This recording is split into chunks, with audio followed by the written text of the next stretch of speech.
স্বাগত ডিবিসি সংবাদে আপনাদের সাথে আছে আমি রঞ্জন শুভ্র। ৭১ গণহত্যার জন্য পাকিস্তানকে ক্ষমা চাইতে বলল বাংলাদেশ। একই সঙ্গে পাওনা $4.2 বিলিয়ন ফেরত চাওয়া এবং আটকে পড়া পাকিস্তানিদের ফেরত নেওয়ারও তাগিদ দেওয়া হয়েছে। আলোচনা হয়েছে অমীমাংসিত ইস্যুগুলো নিয়েও। পররাষ্ট্র মন্ত্রণালয়ের সংবাদ সম্মেলনে এসব কথা জানান পররাষ্ট্র সচিব জসিমউদ্দিন। মার্কিন প্রতিনিধি দলের সঙ্গে বৈঠকের বিষয়ে তিনি বলেন, নির্বাচন, সংস্কার ও শুল্ক বিষয়ে হয়েছে আলোচনা। সকালে রাষ্ট্রীয় অতিথি ভবন পদ্মায় ১৫ বছর পর বাংলাদেশ পাকিস্তান পররাষ্ট্র সচিব পর্যায়ের বৈঠক। প্রায় ২ ঘণ্টার বৈঠক শেষে দেশটির পররাষ্ট্র সচিব সৌজন্য সাক্ষাৎ করেন পররাষ্ট্র উপদেষ্টার সাথেও। বাংলাদেশের আতিথেয়তা ভালো লেগেছে এবং বৈঠক ভালো হয়েছে, এর বাইরে কিছু বলেননি পাকিস্তানের পররাষ্ট্র সচিব আমনা বালুচ। পরে সংবাদ সম্মেলনে বিস্তারিত তুলে ধরেন পররাষ্ট্র সচিব। জানান, দুদেশের সম্পর্কের স্থবিরতা কাটাতে এই বৈঠক ছিল প্রাথমিক সূচনা। ৭১ গণহত্যা নিয়ে ক্ষমার বিষয়ে তারা আলোচনা করবে বলেও জানান পররাষ্ট্র সচিব। ১৯৭১ সালে পাকিস্তানের তৎকালীন সশস্ত্র বাহিনীর কর্তৃক সংঘটিত গণহত্যার জন্য আনুষ্ঠানিকভাবে ক্ষমা চাওয়া। পাকিস্তানের দিক থেকে যে রেসপন্সটা তারা সেটা বলেছেন যে এই বিষয়টা নিয়ে তারা দে রিমেইন এঙ্গেজড। এই ১.৫ দশক পরে যে প্রথম বৈঠকটি অনুষ্ঠিত হয়েছে, সেই বৈঠকে আমরা আশা করি না যে সমস্যাটার সমাধান হয়ে যাবে, কিন্তু তাদের দিক থেকে এই বিষয়ে নিয়ে ভবিষ্যতে আলোচনা করার একটা সদিচ্ছা তারা ব্যক্ত করেছেন। পাকিস্তানের কাছে পাওনা টাকা ফেরত চাওয়া এবং আটকে পড়া পাকিস্তানিদের নিয়েও তারা কাজ করবে বলেও দাবি করেন পররাষ্ট্র সচিব। আটকে পড়া পাকিস্তানিদের প্রত্যাবাসন, অবিভাজিত সম্পদে বাংলাদেশের ন্যায্য হিস্সা প্রদান, $৪,০০০ মিলিয়ন আর আরেকটা হিসেবে বলা আছে $4.32 বিলিয়ন। আমরা আজকে আলোচনায় এই ফিগারটাই বলেছি। এটা একটা। আরেকটা হচ্ছে যে 1970 সালে নভেম্বরে যে ভয়াবহ ঘূর্ণিঝড় হয়, সেখানে বিভিন্ন বিদেশি রাষ্ট্র এবং এজেন্সি $200 মিলিয়ন সমপরিমাণ অর্থ দান করেছিল। সেটারও আমরা এই বৈঠকে হিস্সা চেয়েছি।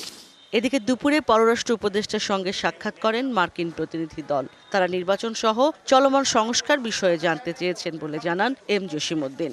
আগ্রহের মধ্যে আছে এই যে সংস্কার কার্যক্রম, নির্বাচন নিয়ে সাধারণ আলোচনা, যে নির্বাচনের ডিটেলস নিয়ে কোনো আলোচনা হয় নাই, কিন্তু তারা এটা বলেছেন যে তারা রাজনৈতিক দলগুলোর সাথে তাদের বৈঠক হয়েছে। আলোচনায় এসেছে ইউএসএআইডির সহায়তা পুনর্বিবেচনা করা এবং শুল্ক প্রসঙ্গ বলে একটা পথ বের করতে পারে। Ishrat Jahan Urmi, DBC news, Dhaka. BNP সংস্কারের বিপক্ষে নয়, তবে সময় বেশি গড়ালে জন আকাঙ্ক্ষা স্তিমিত হতে পারে বলে শঙ্কা প্রকাশ করছে দলটি। জাতীয় ঐকমত্য কমিশনের সঙ্গে বিএনপির মূল প্রস্তাবনায় বিস্তর ফারাক রয়েছে বলেও অভিযোগ দলটির। ঐকমত্য কমিশনের সঙ্গে বৈঠকে এমন অবস্থানের কথা জানান বিএনপি নেতারা। আর কমিশনের সহসভাপতি অধ্যাপক আলী রিয়াজ বলছেন, ভবিষ্যতে দেশের গণতন্ত্র যেন হোঁচট না খায় সেই ব্যবস্থাই করতে চায় ঐকমত্য কমিশন। জুলাই গণঅভ্যুত্থানের পর রাষ্ট্র মেরামতে সংস্কার প্রস্তাব, রাজনৈতিক দলগুলোর সঙ্গে দফায় দফায় আলোচনা, জাতীয় ঐকমত্য কমিশন গঠনের পর 2 দফায় বিএনপির সঙ্গে বৈঠক, তারই ধারাবাহিকতায় জাতীয় সংসদের এলডি হলে কমিশনের সঙ্গে বৈঠক করতে আসেন বিএনপির 5 সদস্যের প্রতিনিধি দল। নেতৃত্ব দেন দলটির স্থায়ী কমিটির সদস্য ব্যারিস্টার জমির উদ্দিন সরকার। আর কমিশনের সভাপতিত্ব করেন সহসভাপতি অধ্যাপক ডক্টর আলী রিয়াজ। বাংলাদেশ জাতীয়তাবাদী দলের এই প্রতিনিধিদেরকে স্বাগত জানাই এবং সকাল 10:30টায় শুরু হওয়া বৈঠকে অংশ নেওয়ায় বিএনপির প্রতি কৃতজ্ঞতা প্রকাশ করেন জাতীয় ঐকমত্য কমিশনের সহসভাপতি ডক্টর আলী রিয়াজ। বলেন, গণতন্ত্র প্রতিষ্ঠায় জাতীয় সনদ তৈরি করতে চায় কমিশন। বাংলাদেশের মানুষ জানেন যে তারা কি ভূমিকা পালন করেছেন, কিভাবে তারা গণতন্ত্রের সংগ্রামের জন্য অত্যাচারিত হয়েছেন, নিপীড়িত হয়েছেন, প্রতিরোধ রচনা করেছেন। তারই ধারাবাহিকতায় আজকের এই আলোচনা। আবারও আমি জাতীয় ঐকমত্য কমিশনের পক্ষ থেকে এবং জাতীয় ঐকমত্য কমিশনের প্রধানের পক্ষ থেকে আপনাদের সকলকে আন্তরিক ধন্যবাদ জানাই।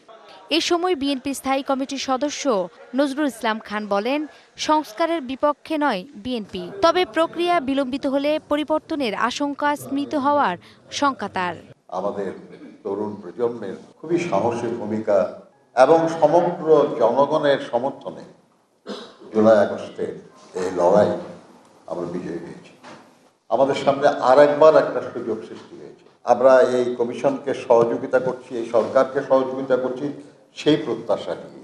পরে দলটির স্থায়ী কমিটির আরেক সদস্য সালাউদ্দিন আহমেদ গণমাধ্যমকে জানান, আলোচনা এখানেই শেষ নয়। অভিযোগ আনেন ঐক্যমত্য কমিশনের পক্ষ থেকে স্প্রেডশিট পাঠিয়ে বিভ্রান্ত করা হয়েছে। চূড়ান্ত তো আলোচনা নয়, এটা আমার মনে হয় আমরা দ্বিতীয় পর্যায়ে আলোচনা করছি। প্রয়োজনে আজকে যদি সমাপ্ত না হয় আরো আলোচনা হবে। এখন আমরা সেই আলোচনা সমাপ্ত করিনি, আশা করি আমরা একটা পজিটিভ দৃষ্টিভঙ্গি নিয়ে আগাচ্ছি। স্প্রেডশিট গুলো দিয়ে ওনারা আসলে এটা বিভ্রান্ত করেছেন আমাদের সবাইকে, বলতে গেলে মিসলিড হয়েছে, এটা দেওয়া উচিত। জুনে শেষ হচ্ছে জাতীয় ঐক্যমত্য কমিশনের মেয়াদ। নির্দিষ্ট সময়ের মধ্যে রাজনৈতিক দলগুলোর ঐক্যমত্যের ভিত্তিতে জুলাই সনদ তৈরি করতে চায় কমিশন। সেই ক্ষেত্রে আমরা পরে জানাবো, আমরা সরাসরি নাকচ করি। নূপুর মাহমুদ, ডিবিসি নিউজ, ঢাকা। সংস্কার, ফ্যাসিস্টদের বিচার এবং সঠিক নির্বাচন পদ্ধতির দাবি জানিয়েছেন জামায়াতে ইসলামের আমির ডাক্তার শফিকুর রহমান। বলেন, সংস্কার ইস্যুতে রাজনৈতিক দলগুলোর সহযোগিতায় নির্বাচনের পথ কমিয়ে আনতে পারে, নয়তো দেখা দেবে অনিশ্চয়তা। বিএনপি চেয়ারপারসন বেগম খালেদা জিয়ার সাথে সৌজন্য সাক্ষাতে রাজনৈতিক আলাপ হলেও কোনো সুনির্দিষ্ট বিষয়ে আলোচনা হয়নি বলেও জানান তিনি।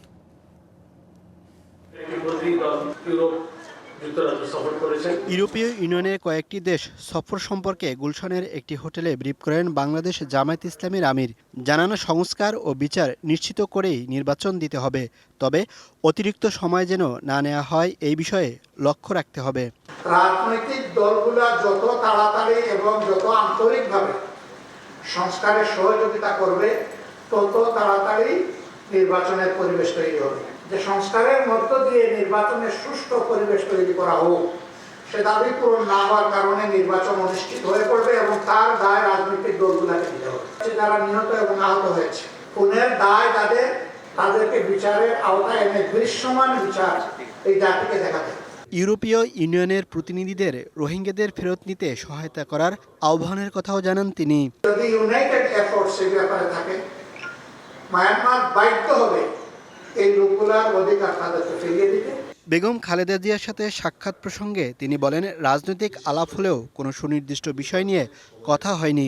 কথা তো হয়েছে, কিন্তু আমরা সুনির্দিষ্ট কোনো বিষয়ে কথা বলিনি। কখন নির্বাচন হবে, কিভাবে নির্বাচন হবে, বিচার প্রক্রিয়া কিভাবে হবে না হবে, বিভিন্ন বিষয় নিয়ে আমরা সাধারণ আলোচনা করেছি। ওইটা ডিসিসিভ কোনো ডিসকাশন ছিল না। বিএনপি চেয়ারপারসন আগামী মাসে দেশে ফিরতে পারেন বলেও জানান ডাক্তার শফিকুর রহমান। আগামী মাসের কোনো এক সময় হতে পারে বলে আমরা অনুমান করেছি, সুনির্দিষ্ট কিছু বলেন। Mohaiminul Khan Apu, DBC news, Dhaka. নিবন্ধনের আবেদনের সময়সীমা 90 দিন বাড়ানোর অনুরোধ জানিয়েছে নতুন রাজনৈতিক দল এনসিপি। বৃহস্পতিবার দুপুরে ইসির জ্যেষ্ঠ সচিবকে দেয়া এক লিখিত আবেদনে এই অনুরোধ জানায় নতুন দল এনসিপি। সিইসির একান্ত সচিব আশরাফুল আলম ও এনসিপির যুগ্ম আহ্বায়ক ও সংস্কার সমন্বয় কমিটির কোঅর্ডিনেটর এই তথ্য নিশ্চিত করেছেন। আবেদনে দলটি বলেছে, ঐতিহাসিক গণ-অভ্যুত্থানের ধারাবাহিকতায় গণমানুষের প্রত্যাশার আলোকে এনসিপি প্রতিষ্ঠিত। এর মধ্যে নির্বাচন ব্যবস্থা সংস্কারের জন্য একটি কমিশন গঠন করা হয়। এই কমিশন একটি প্রতিবেদন সহ তাদের সুপারিশ কর্তৃপক্ষের কাছে দিলেও এখন পর্যন্ত মৌলিক সংস্কার কার্যক্রমের দৃশ্যমান কোনো অগ্রগতি নেই। এমন অবস্থায় দ্রুত নির্বাচন কমিশন সংক্রান্ত মৌলিক সংস্কার এবং নতুন রাজনৈতিক দল নিবন্ধনের জন্য আবেদনের সময়সীমা 90 দিনের বাড়ানোর অনুরোধ করা হয় চিঠিতে। রবিবার এনসিপির প্রতিনিধি দলের সঙ্গে সিইসির বৈঠকের কথা রয়েছে।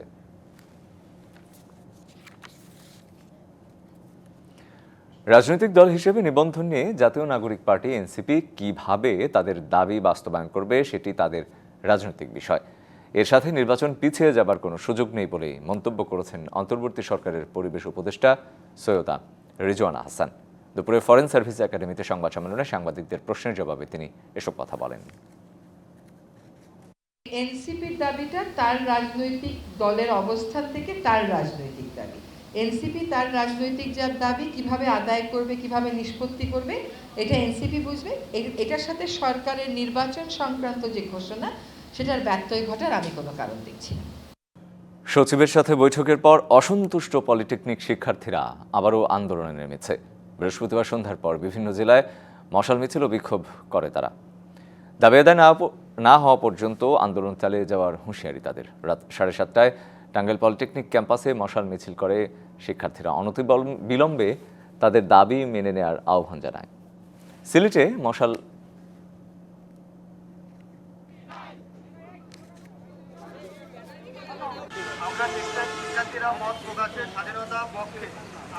এদিকে রাত 9টায় খুলনা যশোর মহাসড়কের বৈকালী নামক স্থানে আন্দোলনরত শিক্ষার্থীরা অবরোধ করে বিক্ষোভ প্রদর্শন করে।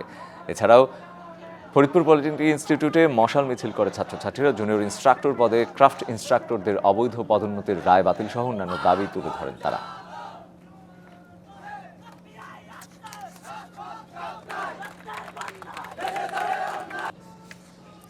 খুলনা প্রকৌশল প্রযুক্তি বিশ্ববিদ্যালয়ের উপাচার্যের পদত্যাগের দাবিতে মশাল মিছিল করেছে শিক্ষার্থীরা। সন্ধ্যায় বিশ্ববিদ্যালয়ের দুর্বার বাংলার পাদদেশ থেকে মশাল মিছিলটি বের হয়। মিছিলটি বিশ্ববিদ্যালয়ের বিভিন্ন সড়ক প্রদক্ষিণ করে শহীদ মিনারে গিয়ে শেষ হয়। আন্দোলনরত শিক্ষার্থীরা বলেন, যতদিন ভিসিকে অপসারণ করা না হবে ততদিন চলবে তাদের আন্দোলন। গেল 18 ফেব্রুয়ারি বিশ্ববিদ্যালয়ে ছাত্র রাজনীতি নিয়ে সংঘর্ষের ঘটনা ঘটে। এই সংঘর্ষে সাধারণ শিক্ষার্থী, ছাত্রদল সমর্থিত শিক্ষার্থী এবং বহিরাগতদের সাথে ত্রিমুখী সংঘর্ষ হয়। এই সংঘর্ষে 150 শতাধিক শিক্ষার্থী আহত হয়। এ ঘটনায় 25 ফেব্রুয়ারি বিশ্ববিদ্যালয় শিক্ষা কার্যক্রম সিন্ডিকেট সভায় অনির্দিষ্টকালের জন্য বন্ধ ঘোষণা করা হয়।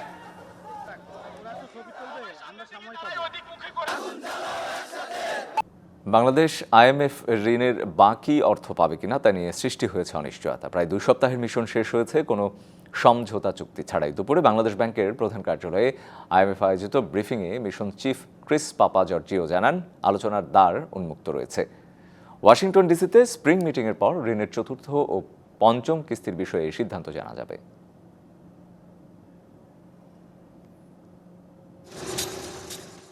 বৈদেশিক মুদ্রার রিজার্ভ সংকটে 2022 সালে IMF-এর দ্বারস্থ হয় তৎকালীন সরকার। সে সময় নানা শর্ত জুড়ে দিয়ে 4.7 বিলিয়ন অর্থাৎ $470 কোটি ঋণ অনুমোদন দেয় সংস্থাটি। পরে 3 কিস্তিতে ছাড় হয় $231 কোটি। এরপর অন্তর্বর্তী সরকার ক্ষমতায় এলে গেল ডিসেম্বরে বাংলাদেশ ঘুরে যায় IMF মিশন। সে সময় ডলারের বাজার ভিত্তিক বিনিময় হার না করা, 36,000 কোটি টাকার বাড়তি রাজস্ব আদায় করতে না পারা এবং ভর্তুকি কমানোর প্রশ্নে অসন্তোষ প্রকাশ করে মিশন অর্থ ছাড় নিয়ে। এবারও 12 দিনের সফর শেষ হলো কোনো সমঝোতা চুক্তি সই ছাড়াই। বৃহস্পতিবার সংবাদ সম্মেলনে মিশন চিফ জানান, আলোচনার দ্বার খোলা আছে। কিস্তির অর্থ ছাড় পাওয়ার বিষয়ে সিদ্ধান্ত হবে ওয়াশিংটন ডিসিতে বসন্তকালীন বৈঠকের পর। স্টাফ লেভেলের এই আলোচনা ওয়াশিংটন ডিসিতে চলমান থাকবে। আমরা 3য় এবং 4র্থ রিভিউয়ের একটা সমাধানে আসতে চাই। এই কঠিন সময়ে আমরা বাংলাদেশ ও এর জনগণের প্রতি আমাদের কমিটমেন্ট রাখতে চাই। এ সময় ঋণের শর্ত হিসেবে বাংলাদেশের রাজস্ব আহরণ পরিস্থিতিতে IMF সন্তুষ্ট নয় বলেও জানানো হয়। আশ্বস্ত করা হয়, সব ঠিকঠাক থাকলে জুন নাগাদ মিলতে পারে বাকি অর্থ। রাজস্ব আহরণ পরিস্থিতি সন্তোষজনক নয়। এখানে আরও কাজ করতে হবে। সংস্কার কাজগুলো এগিয়ে নেয়ার বিকল্প নেই। আমরা আর্থিক খাতে স্থিতিশীল অবস্থা দেখতে চাই। আলোচনা চলবে ওয়াশিংটন ডিসিতে। সব ঠিকঠাক থাকলে আমরা প্রত্যাশা করি এই অর্থ বছরে জুনের শেষ দিকে অর্থ ছাড় হতে পারে। IMF ঋণের বাকি $239 কোটি মিলবে কিনা তা নির্ধারণ হবে এপ্রিলের শেষ সপ্তাহে ওয়াশিংটন ডিসিতে আলোচনার টেবিলে। মোস্তফা মাহবুব, ডিবিসি নিউজ, ঢাকা। মার্কিন শুল্ক নীতি মোকাবিলায় আগামী 5 বছর রপ্তানির বিকল্প বাজার খুঁজতে হবে বাংলাদেশকে। এমনটাই জানিয়ে ইউরোপ ও এশিয়ার বাজারে রপ্তানি বাড়ানোর তাগিদ দিয়েছেন অর্থনীতিবিদ রেহমান সোবহান। ঢাকায় বেসরকারি গবেষণা সংস্থা সিপিডির এক সংলাপে একথা বলেন তিনি। ব্যবসায়ীরা এ সময় অভিযোগ করেন, সাম্প্রতিক সমস্যা কাটাতে যেখানে নীতি সহায়তা প্রয়োজন সেখানে গ্যাসের দাম বাড়ানো, স্থলবন্দর দিয়ে সুতা আমদানি বন্ধ সহ নানা প্রতিবন্ধকতা তৈরি করেছে সরকার। ট্রাম্প প্রশাসনের শুল্ক বিশ্ব বাণিজ্যে নতুন সংকট তৈরি করেছে। এমন পরিস্থিতি নিয়ে উদ্বিগ্ন বিভিন্ন দেশ, বাংলাদেশও এর বাইরে নয়। শুল্কনীতি মোকাবেলায় যুক্তরাষ্ট্রের সঙ্গে নতুন বাণিজ্য চুক্তির পাশাপাশি কূটনৈতিক তৎপরতায় জোর দেওয়ার তাগিদ দিয়েছে সিপিডি। ইউএস এর সাথে এমন সব দেশও এফটিএ করেছে যে যারা ইকোনমিক্যালি অনেক উইক। সো আমাদের এগুলোও আমাদের চিন্তা করতে হবে। তবে ব্যবসায়ীদের অভিযোগ, এমন পরিস্থিতিতেও নীতি সহায়তা না দিয়ে উল্টো জ্বালানির দাম বাড়ানো সহ নানা সংকট তৈরি করেছে সরকার। 3 মাসের এক্সপোর্ট ধরেন তাহলে রাফলি $2 বিলিয়ন মানে একটা এক্সপোর্ট এই মুহূর্তে পাইপলাইনে আছে। তো 10% হচ্ছে $200 মিলিয়ন আমাদেরকে মানে ফেস করতে হবে। 100 মিলিয়ন যদি বায়ার করে, আর বাকি $100 মিলিয়ন মানে আমাদের গার্মেন্টস মালিকদের দিতে হবে, যেটা বাংলাদেশি টাকায় প্রায় 1200 কোটি টাকার মতো এই মুহূর্তে। যেটা 100% কটন কম্পোজিশন, ওইটার ট্যাক্স ইজ 15%, কিন্তু যেখানে ইলাস্টাইন কন্টেন্ট আছে ওইটার ট্যাক্স কিন্তু গোজ আপ টিল 36% এখনই। ওটা এখন আমি এক্সপোর্ট করতে পারবো না, বিকজ ওরা কিনবে না। অনুষ্ঠানে প্রবীণ অর্থনীতিবিদ ও সিপিডির চেয়ারম্যান রেহমান সুবহান সংকট সমাধানে রপ্তানির বিকল্প বাজার খোঁজার তাগিদ দেন। What type of tariff concessions Donald ট্রাম্পের শুল্ক নীতি নিয়ে বিশ্ব অর্থনীতিতে যে অনিশ্চয়তা তৈরি হয়েছে সেখান থেকে বেরিয়ে আসতে হবে। যুক্তরাষ্ট্র বাংলাদেশের রপ্তানির একক বৃহত্তম বাজার, সেখান থেকে বেরিয়ে এশিয়া এবং ইউরোপের বাজারে রপ্তানি বাড়াতে হবে।